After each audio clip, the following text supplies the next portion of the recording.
আমার বাবা আমাকে ভালো শিক্ষা দেয় নাই। আমার বাবার কোনো শিক্ষা নাই। আমি বেহুদা। আমার শাশুড়ির কোনো খোঁজখবর রাখি না। আসসালামু আলাইকুম গাইস। আপনারা সবাই কেমন আছেন? আজ আমি শুধু শান্তভাবে একটা কথা বলতে চাই।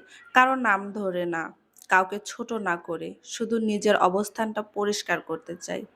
কিছু মানুষ আমার বাবার শিক্ষা নিয়ে কথা বলে। বলছে তোমার বাবার শিক্ষা নাই। আমি একটা প্রশ্ন করতে চাই। আপনি কি আমার বাবাকে চেনেন? আমি আপনি কি জানেন উনি কিভাবে আমাকে মানুষ করেছেন? শিক্ষা শুধু ডিগ্রি না, শিক্ষা হলো কিভাবে মানুষকে সম্মান করতে হয়, কিভাবে কারো বাবা-মাকে অপমান না করতে হয়। যে মানুষ অন্যের বাবাকে নিয়ে কথা বলে, তার নিজের শিক্ষাটা কোথায়? এই প্রশ্নটা থেকেই যায়। আমাকে বলা হয়, তুমি মাথায় কাপড় দাও না, তাই তুমি বেহুদা, বিভূতা। আমি একটা কথা পরিষ্কার করে বলতে চাই, মাথায় কাপড় না থাকলেই মানুষ বেহুদা হয়ে যায় না। আর মাথায় কাপড় থাকলেই কেউ আল্লাহর সবচেয়ে প্রিয় বান্দা হয়ে যায়, এমনও না। আল্লাহ মানুষের নিয়ত দেখে, মানুষের চরিত্র দেখে, মানুষের আচরণ দেখে। আমি যদি কাজ করি, আমি যদি সম্মানের সাথে চলি, আমি যদি কারো ক্ষতি না করি, তাহলে আমার মাথায় কাপড় আছে কি নাই সেটা নিয়ে অন্যের এত মাথা ব্যথা কেন? আরেকটা কথা বারবার বলা হয়, তুমি তোমার শাশুড়ির খোঁজ নাও না। আমি জিজ্ঞেস করতে চাই, আমার শাশুড়ির কি ছেলে নাই, ভাই নাই, নিজের মানুষ নাই? আপনারা নিজের মায়ের খোঁজ কতদিন রাখেন? সেটার হিসাব কি আমি চাইছি? আমি আমার শাশুড়ির খোঁজ নেই কি নেই না, এই হিসাবটা আপনাদের কাছে দিতে হবে কেন? আর তিনি কেমন মানুষ সেটা সবাই জানি, আগে থেকেই জানি। জেনে বুঝে আমাকে এই কথাগুলা বলা, এটা কি ন্যায়? আর একটা কথা না বললেই না, যাকে নিয়ে আমাকে এত ব্লেম করা হচ্ছে, তার খোঁজ খবর নেই কি নেই না, তিনি তো সেই সত্য কথা বলবেন না। কারণ তিনি যদি সত্যি কথা বলেন, তাহলে তার কথাগুলো মিথ্যা প্রমাণিত হবে। আর তিনি আসলে কাউকেই ভালোবাসেন না। এই কথাটা শুধু আমি না, সবাই জানে। উনি অনেক মিথ্যা কথা বলেন, অনেক ভুল বোঝাবুঝি তৈরি করেন। এটা নতুন কিছুই না। তবুও আশ্চর্য ব্যাপার কি জানেন?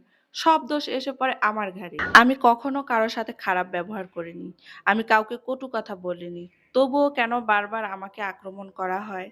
একটা কথা মনে রাখবেন, যে মানুষ নিজের ভেতরে শান্ত না, সে অন্যের শান্তি সহ্য করতে পারে না। মানুষ যখন পেছনে লাগে, তখন বোঝা যায় সমস্যাটা আমার না, তাদের মেন্টালিটির। আমি প্রফেশনালি কাজ করি।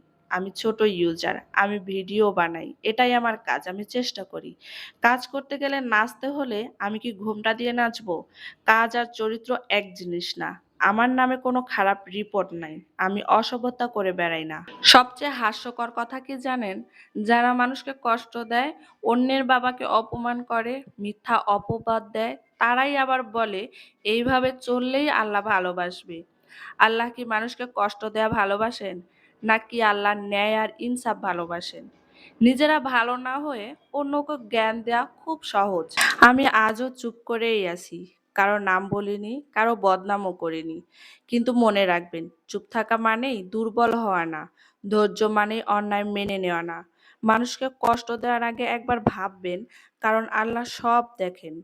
আর সময় এলে জবাব তিনিই দেন। আর একটা কথা, কারো অনুগ্রহ পেতে হলে তাকে মিনিমাম একটু ভালোবাসতে হয়, শিখতে হয়, জানতে হয়, সম্মানটুকু দিতে হয়।